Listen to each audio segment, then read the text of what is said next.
पाहुणे आले होते. पाहुण्यांसाठी मटण करी केली होती. घरी पण खाल्ली आणि त्यांनी सोबतसुद्धा पार्सल घेऊन गेले. इतकी भारी झाली होती, इतकी चमचमीत झाली होती ना. आणि कोणतेही बाहेरचे मसाले न वापरता सगळे मसाले आपण घरीच बनवणार आहोत आणि चमचमीत अशी 15 ते 20 मिनिटात होणारी मटण करी करणार आहोत. करायला सोपी झटपट रेसिपी आहे. चला पटकन रेसिपीला सुरुवात करूया. व्हिडिओला लाईक करा आणि यूट्यूब चॅनलला नक्की सबस्क्राईब करा. तर पहिल्यांदा काय करायचं आहे, इथं मी अर्धा किलो मटण घेतलं आहे. मटण 2 ते 3 पाण्याने स्वच्छ धुवून घ्यायचं आहे. आता कुकरमध्ये 1 चमचा तेल छान कडकडीत गरम करायचं आहे आणि गॅस फुल ठेवायचा आहे. याच्यामध्येच मध्यम आकाराचा बारीक कापलेला कांदा आणि अर्धा चमचा अद्रक आणि लसूण पेस्ट टाकायची आहे. कांदा हलकासा ब्राऊन होईपर्यंत आपल्याला मीडियम गॅसवर हे परतून घ्यायचं आहे. याच्यामध्येच थोडीशी हळद आणि थोडंसं मीठ टाकायचं आहे. पुन्हा व्यवस्थित मिक्स करून घ्यायचं आहे. आता हे मिक्स करून झाल्यावर याच्यामध्येच मटण टाकायचं आहे. मटण अर्धा मिनिट तरी छान तेलामध्ये परतून घ्यायचं आहे. तर गॅस फुलच ठेवला आहे. आता हे परतून झाल्यावर याच्यावर एक झाकण आपल्याला ठेवायचं आहे. त्याच्यामध्ये 2.5 ग्लास पाणी टाकायचं आहे. हे पाणी पण छान गरम होते आणि मटणामधलं जे पाणी सुटतं ना, ते बऱ्यापैकी पाणी सगळं आटून गेल्यावरच हे गरम पाणी आपल्याला त्याच्यामध्ये टाकायचं आहे. मटण करी जर या पद्धतीने बनवली ना तुम्ही, तर पुन्हा पुन्हा हीच पद्धत वापरणार. इतकं भारी ही मटण करी बनवून तयार होते आणि जास्त पसारासुद्धा होत नाही. तर आता मटणमधलं सगळं पाणी आटलेलं आहे आणि वरचं गरम पाणी या कुकरमध्ये टाकायचं आहे. व्यवस्थित पुन्हा मिक्स करून घ्यायचं आहे. मिडियम गॅसवर आपल्याला 4 ते 5 शिट्ट्या करून घ्यायच्या आहेत. तर 5 शिट्ट्यामध्ये मस्त शिजतं मटण. जास्तही 6-7 शिट्ट्या नका करू, नाही तर खूप जास्त मटणाचा गाळ होतो आहे का. 5 शिट्ट्यामध्येच खूप भारी मटण शिजलेलं आहे, बघू शकता. आता हे मटण शिजून झालेलं आहे, तर मटण साईडला ठेवून देऊयात. कुकरचं झाकण लावून ठेवायचं आहे. मटण करी बनवण्यासाठी एक मसाला आपल्याला तयार करायचा आहे. दालचिनी, 3 लवंग, 3 मिरे, 2 विलायची आणि थोडंसं खोबरं घेतलं आहे. तर खोबरं एकदम बारीक कापून घेतलं आहे. खोबरं आपल्याला ताव्यावर भाजून घ्यायचं आहे. डायरेक्ट गॅसवर खोबरं किंवा कांदा नका भाजू, असं ताव्यावरच भाजायचं, म्हणजे छान भाजलं जाते आणि मसाल्याचा वास पण खूप भारी येतो. मसाला खूप भारी बनून तयार होतो. आता खोबरं भाजून झालेलं आहे.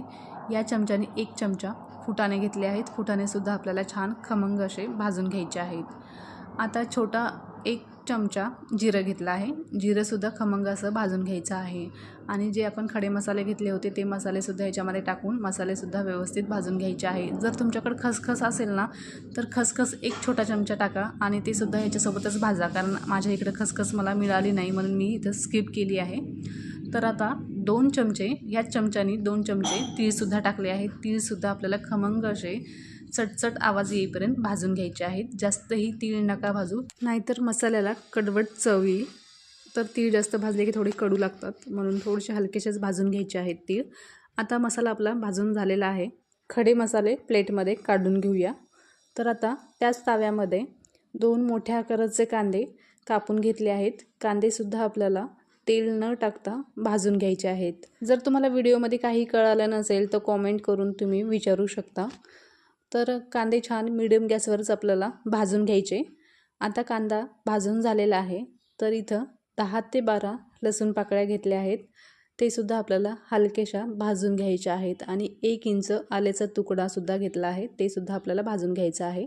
सोबतच थोडीशी स्वच्छ धुतलेली बारीक कापून कोथिंबीर घेतली आहे. ती सुद्धा कांद्यासोबत आपल्याला भाजून घ्यायची आहे. बघू शकता, जास्त कांदे मी असे करपवले नाहीत किंवा जास्त भाजले नाहीत. याच पद्धतीने तुम्हाला सुद्धा भाजून घ्यायचे आहेत. कांदे भाजून झाले, प्लेटमध्ये काढून थंड करून घ्यायचे आहेत. मसालासुद्धा थंड झालेला आहे, तर मिक्सरच्या भांड्यामध्ये टाकून घेऊयात. पाणी न टाकता आपल्याला हे मसाला वाटून घ्यायचा आहे.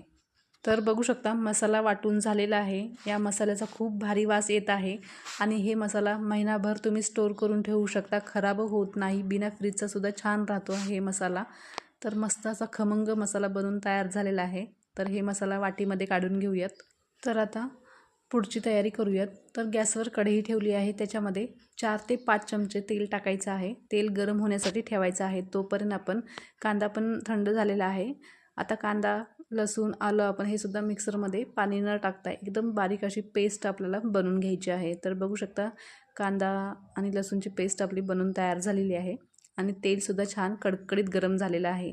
पहिल्यांदा तेल कडकडीत गरम करायचं आणि गॅसची फ्लेम एकदम मीडियम ठेवायची आहे. गरम तेलामध्येच जी आपण आत्ता कांद्याची पेस्ट बनवली होती, ती कांद्याची सगळी पेस्ट याच्यामध्ये टाकायची आहे. आणि 1 मिनटं तरी चांगलं आपल्याला मीडियम गॅसवर हे कांदा शिजू द्यायचा आहे. कढईला जी कांद्याची पेस्ट लागत आहे ना, ती पण पळीने आपल्याला काढून घ्यायची आहे आणि तेलामध्ये मिक्स करत राहायचं आहे. आता बघू शकता 1 मिनटं झाल्यावर याचा कलर थोडासा चेंज झालेला आहे. तर याच्यामध्ये काही सुके मसाले आपल्याला टाकायचे आहेत. तर अर्धा चमचा लाल तिखट, अर्धा चमचा कांदा लसूण मसाला. पुन्हा आपल्याला हे 20 ते 25 सेकंद तरी हे मिक्स करत राहायचं आहे. तिखटचं प्रमाण तुम्ही कमी जास्त करू शकता. आता हे सगळं व्यवस्थित मिक्स करून झाल्यावर याच्यामध्ये चवीप्रमाणे मीठ टाकायचं आहे. पहिलं पण मटणामध्ये आपण मीठ टाकलं आहे, नंतर थोडंसं सांभाळूनच टाका, नाहीतर भाजी खारट होऊ शकते. तेलामध्ये मी तेजपत्ता टाकायचं विसरले होते म्हणून नंतर टाकत आहे. तर अर्धा तेजपत्ता घेतला आहे. पुन्हा हे व्यवस्थित मिक्स करून घेऊयात. आता ह्याच्यामध्येच हळद टाकायची आहे पाव चमचा. पुन्हा व्यवस्थित मिक्स करून घ्यायचं आहे. गॅस मिडियमच ठेवलेला आहे. तर ह्याच्यामध्येच आता जे आपण तयार केलेला काळा मसाला टाकायचा आहे. पुन्हा हे 20 ते 25 सेकंद मीडियम गॅसवर चांगलं आपल्याला तेलामध्ये हे सगळं व्यवस्थित परतून घ्यायचं आहे. कलर बघू शकता थोडासा चेंज झालेला आहे. तर छान तरी सुटलेली आहे या मसाल्याला. तर आता याच्यामध्ये अर्धी पळी वाफवलेल्या मटणचा रस्सा टाकायचा आहे आणि पुन्हा हे आपल्याला गॅस फुल ठेवायचं इथं. पुन्हा आपल्याला 1 मिनटं तरी हे व्यवस्थित परतून घ्यायचं आहे. जे मटणाचं पूर्ण पाणी आटेपर्यंत आपल्याला हे छान परतून घ्यायचं आहे फुल गॅसवर. आता हे सगळं व्यवस्थित परतून झालं की मटणाचं पाणी पूर्ण आटल्यावरच आपल्याला शिजवून घेतलेलं मटण टाकायचं आहे. गॅस फुल ठेवलेला आहे हा. तर हे व्यवस्थित मिक्स करून घ्यायचं आहे. आता तुम्हाला जेवढी पातळ भाजी पाहिजे, जेवढी घट्ट पाहिजे त्यानुसार तुम्ही पाणी टाकायचं आहे. तर याच्यामध्ये मी थोडंसंच पाणी टाकलं आहे. मला जास्त पातळ नको आहे आणि जास्त घट्टही नको. आता याच्यामध्येच छोटा 1 चमचा धने आणि जिरे पावडर टाकला आहे.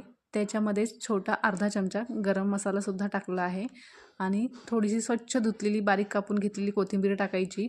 पुन्हा व्यवस्थित मिक्स करून घ्यायचं आहे आणि फुल गॅसवर मस्त अशी खळखळून एक उकळी येऊ द्यायची आहे आणि पुन्हा गॅस कमी करायचा आणि पुन्हा 1 मिनटं तरी हे बारीक गॅसवर आपल्याला मटण शिजवायचं आहे. त्याच्यासोबत मस्त अशा खरपूस भाजलेल्या भाकरी एकच नंबर लागतात. तर त्याच्यासोबत तुम्ही चपात्यासुद्धा खाऊ शकता. आता आपली मटण करी तयार झालेली आहे. कलरसुद्धा बघू शकता खूप भारी आलेला आहे आणि सोबत गरमागरम खरपूस भाकर, मटण करी आणि भाकर आपली तयार झालेली आहे. नक्की